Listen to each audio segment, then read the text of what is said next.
कक्षा 10th B के बच्चे ध्यान देंगे। आज हम लोग नागरिक शास्त्र में पाठ 2 संघवाद के बारे में अध्ययन करेंगे। आइए हम लोग देखें कि संघवाद क्या है।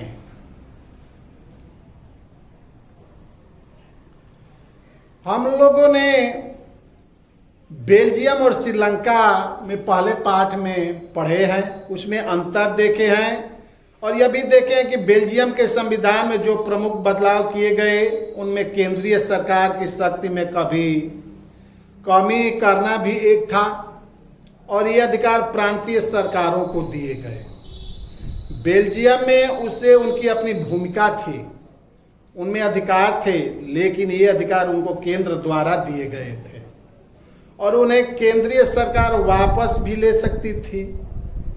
सन 1993 में कुछ परिवर्तन हुए और प्रांतीय सरकारों को राज्य की सरकारों को कुछ संवैधानिक अधिकार दिए गए। इन अधिकारों के लिए प्रांतीय सरकारें अब केंद्र पर निर्भर नहीं रही। इस प्रकार बेल्जियम में एकात्मक शासन की जगह संघीय शासन प्रणाली लागू हुई। श्रीलंका में व्यवहारिक रूप से अभी भी एकात्मक शासन व्यवस्था है, जिसमें केंद्र सरकार के पास ही पूरे अधिकार हैं। श्रीलंका के तमिल नेता चाहते थे कि देश में सच्चे अर्थों में संघीय शासन व्यवस्था कायम हो। संघीय शासन व्यवस्था में सर्वोच्च सत्ता जो है केंद्र, प्राधिकार और उनकी विभिन्न आनुषंगिक इकाइयों के बीच जो है बटी हुई होती है। आमतौर पर संघीय व्यवस्था में 2 स्तर पर सरकारें होती हैं। संघीय व्यवस्था में सरकारें 2 स्तर पर होती हैं, केंद्र और प्रांत। इसमें एक सरकार पूरे देश के लिए होती है, जिसके जिम्मे राष्ट्रीय महत्व के विषय होते हैं। फिर राज्य या प्रांतों के स्तर की सरकारें होती हैं, जो शासन के दैनंदिन कामकाज को देखती हैं। सत्ता के इन दोनों स्तरों की सरकारें अपने अपने स्तर पर स्वतंत्र होकर और अपना कार्य करती हैं। इस अर्थ में संघीय शासन व्यवस्था एकात्मक शासन व्यवस्था से ठीक उलट है। एकात्मक व्यवस्था में शासन एक ही स्तर होता है।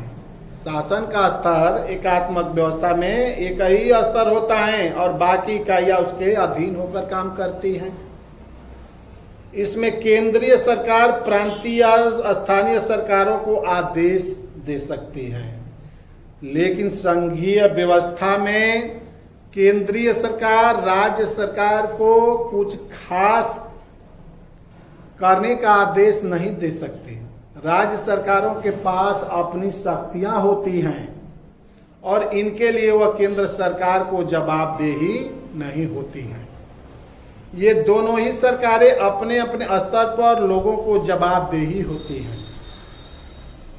तो चलिए संघीय व्यवस्था के कुछ विशेषताएं हैं, उन विशेषताओं को देखा जाए। क्या विशेषता है संघीय सरकार की? तो यहां सरकार 2 या अधिक स्तरों वाली होती है। संघीय व्यवस्था में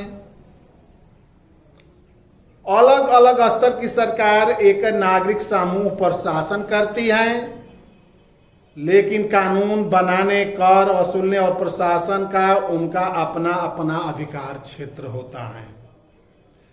विभिन्न स्तरों की सरकारों के अधिकार क्षेत्र संविधान में स्पष्ट रूप से वर्णित होते हैं, दिए गए हैं।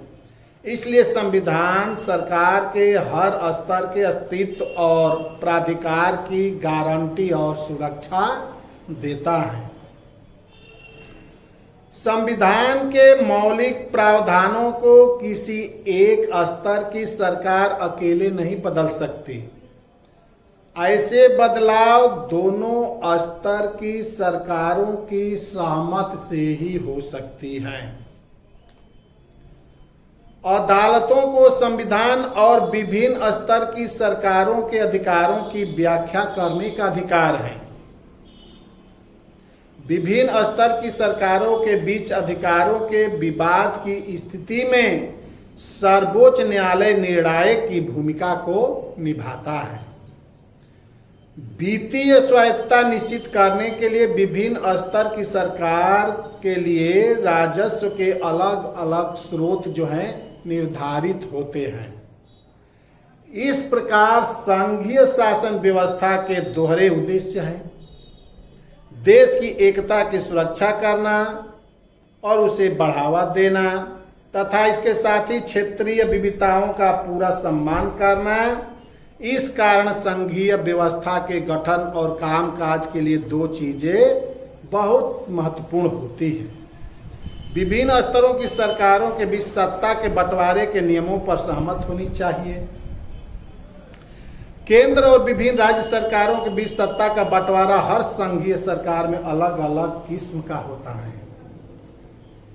इस बात पर इस चीज पर निर्भर करते हैं कि संघ की स्थापना किन ऐतिहासिक संदर्भों में हुई। स्थापना संघीय शासन व्यवस्थाएं आमतौर पर दो तरीकों से गठित होती हैं। पहला तरीका है दो या अधिक स्वतंत्र राष्ट्रों को साथ लाकर एक बड़ी इकाई बनाना। इसमें दोनों स्वतंत्र राष्ट्र अपनी संप्रभुता को साथ करते हैं, अपनी अलग अलग पहचान को भी बनाए रखते हैं और अपनी सुरक्षा तथा खुशहाली बढ़ाने का रास्ता अपनाते हैं। संघीय शासन व्यवस्था के गठन का दूसरा तरीका है कि बड़े देश द्वारा अपनी आंतरिक विविधता को ध्यान में रखते हुए राज्यों का गठन करना और फिर राज्य और राष्ट्रीय सरकार के बीच सत्ता का बंटवारा कर देना। भारत, बेल्जियम और स्पेन इसके उदाहरण हैं। इस दूसरी श्रेणी वाली व्यवस्था में राज्यों के वर्ष केंद्र सरकार ज्यादातर शक्तिशाली हुआ करती हैं। अक्सर इस व्यवस्था में विभिन्न राज्यों को समान अधिकार दिए जाते हैं, लेकिन विशेष स्थिति में किसी प्रांत को विशेष अधिकार भी मिलते हैं। भारत में देखें तो पहले हम लोग बेल्जियम और श्रीलंका के बारे में देखें। संविधान से ही शुरुआत करें। एक बहुत ही दुखद और रक्त रंजित विभाजन के बाद भारत जो है आज़ाद हुआ, स्वतंत्र हुआ। आज़ादी के कुछ समय बाद ही अनेक स्वतंत्र रजवाड़े भारत में मिल गए।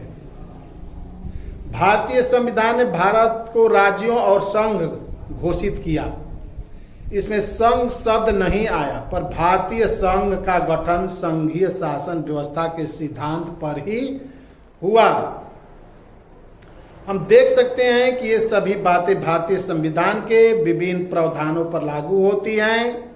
संविधान ने मौलिक रूप से दो स्तरीय शासन व्यवस्था का प्रावधान किया: संघ सरकार और राज्य सरकार। केंद्र सरकार को पूरे भारतीय संघ का प्रतिनिधित्व करना था। बाद में पंचायतों और नगर पालिकाओं के रूप में संघीय शासन में एक तीसरा स्तर भी जोड़ दिया गया। किसी भी संघीय व्यवस्था की तरह अपने यहाँ भी तीन स्तरों की शासन व्यवस्थाओं के अपने अलग अलग अधिकार क्षेत्र हैं। संविधान में स्पष्ट रूप से केंद्र और राज्य सरकारों के बीच विधायी अधिकारों को तीन हिस्से में बांटा गया है और ये तीन सूचियां इस प्रकार हैं। पहला संघ सूची। तो संघ सूची में प्रतिरक्षा, विदेशी मामले, बैंकिंग, संचार और मुद्रा जैसे राष्ट्रीय महत्व के विषय हैं। राज्य सूची में पुलिस, व्यापार, वाणिज्य, कृषि और सिंचाई जैसे प्रांतीय और स्थानीय महत्व के विषय आते हैं। तीसरा है समवर्ती सूची। समवर्ती सूची में शिक्षा, वन, मजदूर, संघ, विवाह, गोद लेना और उत्तराधिकार जैसे वे विषय हैं जो केंद्र के साथ राज्य सरकारों की साझी दिलचस्पी में आते हैं। तो बच्चों, आप लोग इस वीडियो को देखकर पाठ 2 अध्ययन कीजिएगा और इसमें जो छोटा छोटा प्रश्न आया उसको नोट कीजिएगा नोट करके अपनी कॉपी में लिखकर और उसका हल ढूंढकर याद कीजिएगा। आज यहीं तक मैं रहने देता हूँ, अगले दिन इसके आगे मैं पढ़ाऊँगा। धन्यवाद।